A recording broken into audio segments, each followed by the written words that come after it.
What is the mystery behind Marjorie Taylor Greene's uncouth behaviour?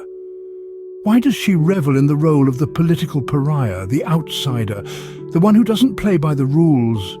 Is it a calculated move or a personality trait? Marjorie Taylor Greene, a congresswoman from Georgia, has made a name for herself in American politics. Not for her policy proposals or legislative achievements, but for her seemingly erratic behaviour and controversial public statements.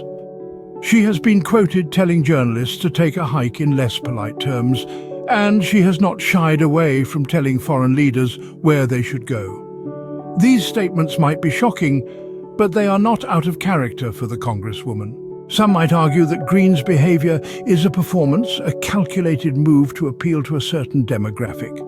They might say that she is playing a character, the brash, no-nonsense woman who isn't afraid to speak her mind no matter the consequences. But is this really the case? Others might argue that Greene's behaviour is not an act. They might say that she is simply being herself, unfiltered, unapologetic and uncensored. But does this excuse her behaviour? Should we accept this kind of discourse in our politics? The answer to these questions is subjective and depends on individual perspectives. However, one thing is clear: Greene's behaviour is not typical of a politician. It is something that sets her apart, for better or for worse. Now, it's important to note that Greene's behaviour has consequences.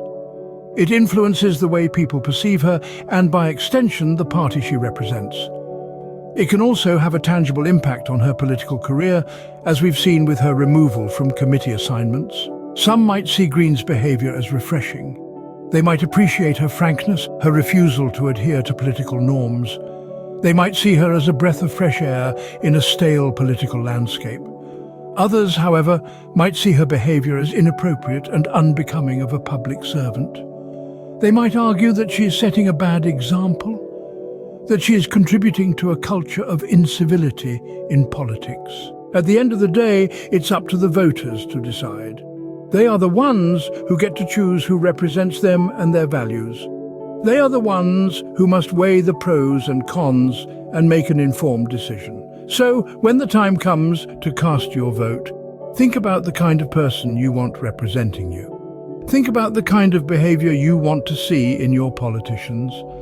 And most importantly, think about the kind of future you want for your country.